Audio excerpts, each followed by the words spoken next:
Hey guys, what's going on? It's Brownie from the Young. Today I have a little bit of a discussion video talking about the Dracopal deck that's been pretty well in the TCG competitive scene lately. And this past weekend at YCS Prague, they had the strongest representation all the decks entered. And at both YCS Prague and ARG Circuit Series Dallas, they did the best out of all the decks in the top cut. So that's some pretty good evidence, especially the evidence where it had the strongest showing in just representation of decks entering the event. It kind of indicates that other players are starting to really think that this is the best deck. Alongside the top cut information. So that's kind of the question I want to answer or attack in this video. Is Dracopal, the Dracoslayer Performapal deck, is it the best deck of the format? And if so, which variant of it is the best? Because you have the Dark Performapal, you have the regular Dracopal, that doesn't, regular that runs like Magicians, Performapals, Dracoslayers, so you have the Magician variant. That I consider to be normal. You also have the Ariadne one that plays two to three copies of Ariadne, then 3 strike and a warning. So these are pretty good. These are all like pretty. These are pretty different decks actually. Like they differ in a single engine.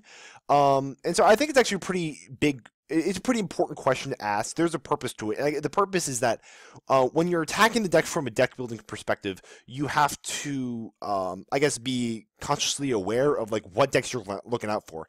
If you are playing Dracopal yourself, you need to be aware that if you think Dracopal is the best deck, you better adjust your deck for the mirror match. If you're playing a deck that isn't Dracopal and you think that Dracopal is the best deck, then you should adjust your deck for that match, especially your side deck.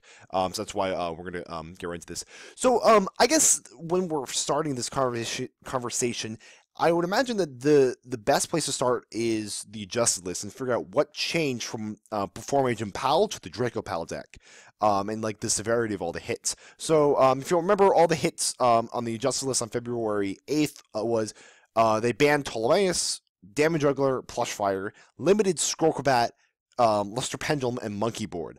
I think out of all of those hits, the most damning ones were the Performage hits, because it took away the deck's defense, especially Plushfire. Damage Juggler too. Like Damage Juggler was just a dumb card, but Plushfire, like it was really easy to just sit on. Plushfire could just keep you in because they attacked the Plushfire, and it'd float into either Damage Juggler or Trick Clown. And the Trick Clown could survive another attack after that by paying 1,000, and Damage Juggler could just survive. But it was kind of crazy having a monster that could float that you could just pendulum back, which is kind of insane. Plus, like the Luster Pendulum Plushfire combo, which that was a legal combo. I still can't believe that. And I guess the other hit that was pretty big was the Monkey Board hit. Even though Scrollcrobat was kind of replaced by Second Donkey, even though like Second Donkey isn't like as good. He's the guy who like he dumps a Performapal, but if your scales are filled, you get to add it to your hand instead. But he's not a pendulum and he's not a spellcaster. He doesn't have as much attack. He only has like 1,000. I guess the Monkey Board is pretty big because it took away the deck's ability to make a 1-card scale. When talking about the strengths and weaknesses of this deck, one of the big weaknesses, aside from the lack of defense that the deck now has because of the banning of both the Performages that created defense, it doesn't have a good, I guess, swing back play or a good recovery play, I suppose. And it was so great to have cards like Monkey Board that you had the ability to either top deck it or find some or keep one in your hands. You could on your next turn, if your scale was killed, you could just play Monkey Board, and Monkey Board could search your other scale to complement it, just like Scout.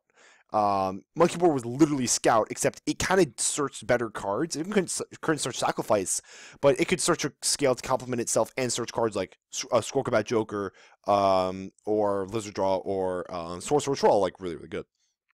So I guess those are all things that hurt the deck. So when analyzing the deck's strengths and weaknesses, those are probably the two biggest. Is that the deck suffers from its lack of defense. It's got its forerunning plays. It's got its big push plays, and that's it. Like, it's usually not much they have behind all those extra deck monsters that they throw out there. Barring the Ariadne build in some circumstances where they can fall back on their counter traps, which is like a good safe approach to that deck, to addressing the problems of Dracopal. When we're talking about the strengths, though, you can't deny that amidst all these problems that were caused by just like, I guess, like maybe Pendulum in general, but also just because of the hits by the adjusted list. The deck is crazy powerful. It is dumb powerful. If it's just as combo power, it's just as combo intensive, just as powerful as Pepe was before the adjusted list. Just the list didn't hurt the deck's power. It's just not as it's just like not as recurring. Like it can do one big push play, but it can't do it over and over and over, usually. But its reliance on extra deck monsters, it just in general, also even before the list, just made so that way like it really does have like one big push play. If you can survive that or like get through it, then you're good to go. Especially like if they have a board of Ignister, Dynastor, Majester, and a Pendulum, or they have like Rafflesia, King of Virulence, a Pendulum, or something else, or some other just configuration, a bunch of extra deck monsters that they made going first. A Darkhold Raigeki just ends their life.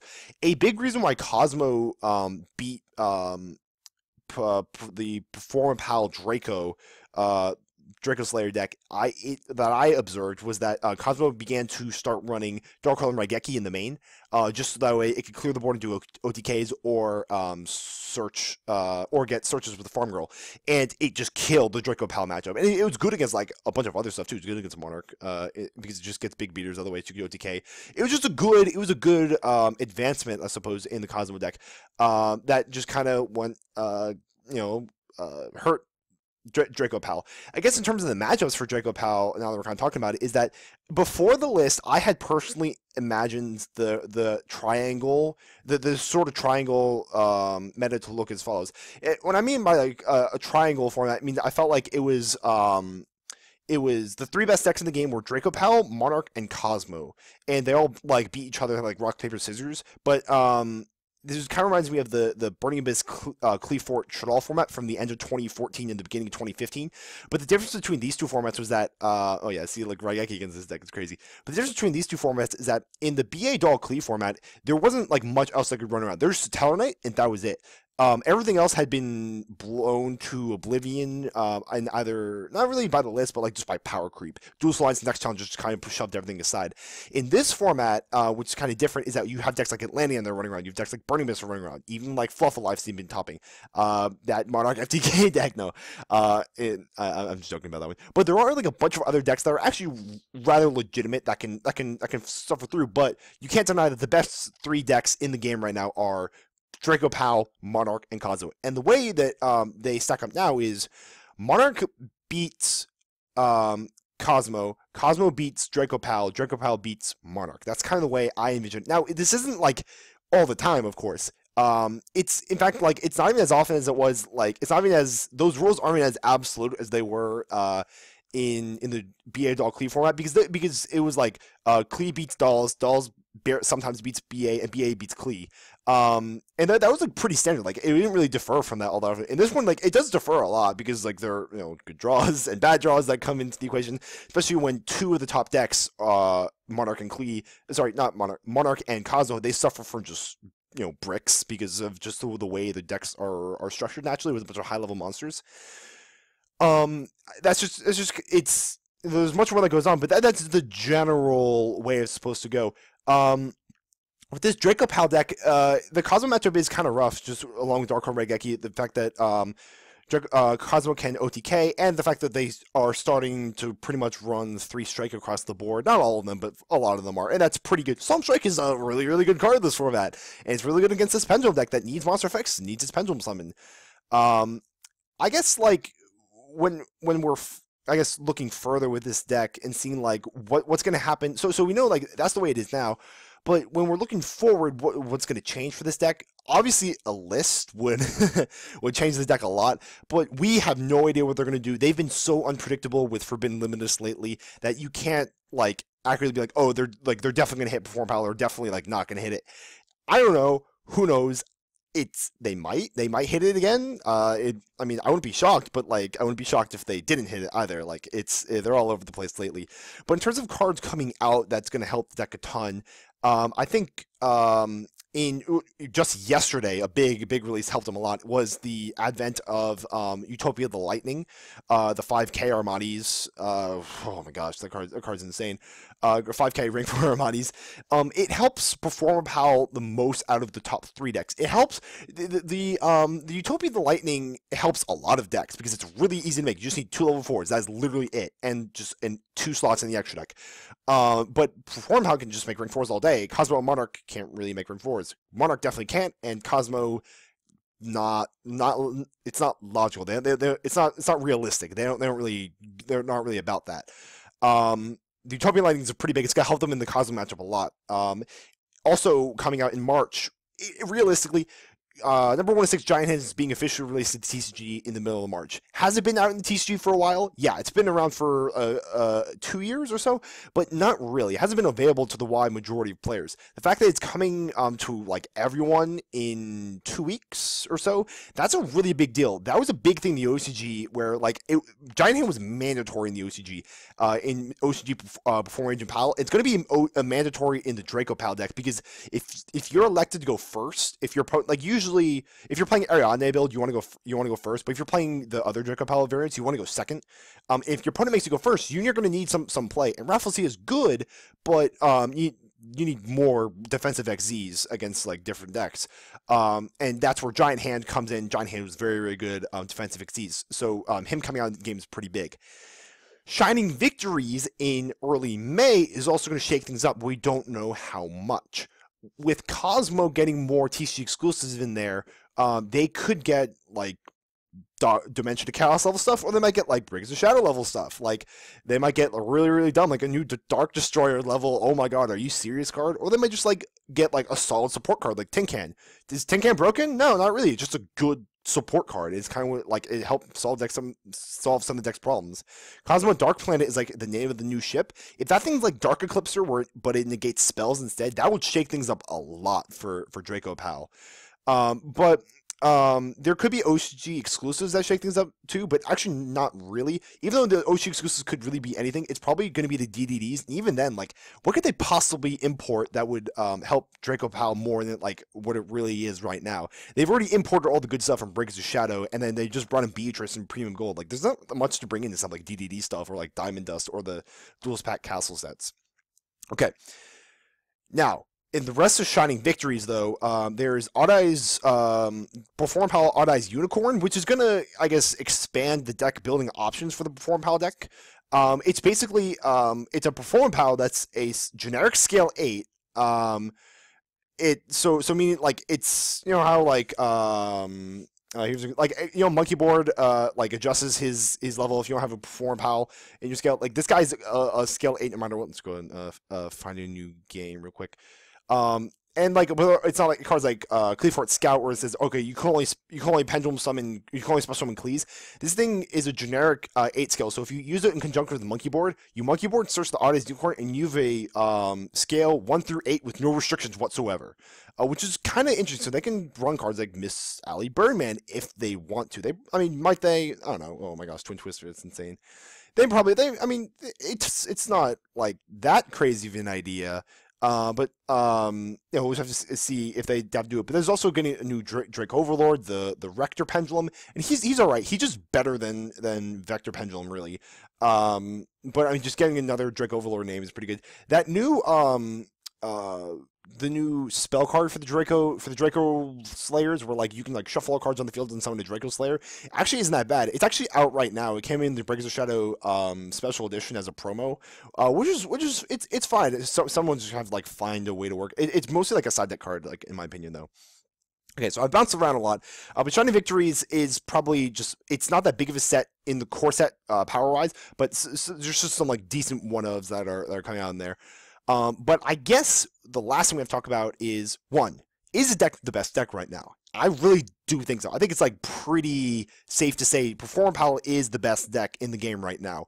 By not like a super commanding lead, but like it's enough to like be official in my opinion. Like they're not really that neck and neck with Cosmo and Monarch, but in both like just representation decks entering and top cuts in the past 2 weekends have just been really like in their favor in the ARG, CCG, and YCS level. But what Performapal variant is the best? Which one, if you're going to a tournament, which one should you play? And so we have the Dark Performapal that plays an engine of like 2 Armageddon Knights, a Reinforced Army, a Zephyros, and a Shadal Dragon. The purpose behind that build is so it can play against Monarch a lot easier. It can like beat Monarch since you can use Armageddon Knight to out domain. Which is like a legitimate strategy. But my problem with that build is it's just not as good as in the mirror match as the regular Dracopal build and the Ariadne build. The regular Dracopal build is very, very powerful. It'll absolutely just kill. It is the regular Dracopal build is like the epitome of like I'm just gonna kill you deck. Even like if its opponent like has like no defense, it's just done. Like they will just go and go and they will kill you. They'll go from 0 to 10 in like a split second and absolutely kill you. But I do not think it's as good as the Ariadne build right now because Solemn Strike is such a powerful card. And it does have a power level that is very, very close to that of the Dracopal build, but the fact that it can run Solemn Strike and it can survive going first is really, really big because Cosmo Monarch are always gonna are gonna typically make this deck go first. Monarch sometimes elects to go first, but oftentimes since they especially games 2 and 3, once they see that they're facing Performapal and that deck is so just like aggressive, they will elect for the Dracopal deck to go first. That's when like when you're playing Ariadne build, you're just like, yeah, I want to go first anyway, so it's really good. They might elect otherwise if you are playing Ariadne, but for the most part, they're going to make you go first. Solemn Strike kind of like allows you to play going first. And it's just super, super good in a format where the power ceiling is really pretty low. Compared to like last format, because like if you can Solemn Strike a pilot on your a Cosmo pilot, or you can Solemn Strike an Idea, an Aedos, or a Monarch Tribute Summon is like, oh, I pass. Like that's kind of the limit of it. And even like especially in the mirror match, like if you can negate their Pendulum Summon, negate a key given Northern or key search thing, you have like Score Combat to go off. Those are all like just generalizations, but they're all like important. That's why I think we've seen Ariadne build doing the best. So if you're going to a tournament, and you're considering Dracopal, I would strongly consider getting the Ariadne version. I know Solemn Strike is expensive and that card, but it's just so good. And like, I bet you're like personally like I've been playing the regular Draco build version because as much as I like the Solemn Strike build with Ariadne, I can't. I have one Solemn Strike IRL, but I'm really afraid to get a second one just because of how unpredictable the list has been lately. So the second the new list comes out and Solemn Strike isn't on there, I'm probably just gonna get 2 more Solemn Strikes. But I'm waiting until the next list comes out before I like go all in for Ariadne Performapal. That's kind of what I think on Dracopal, the I guess unofficial official best deck of the format. I don't know what you guys think.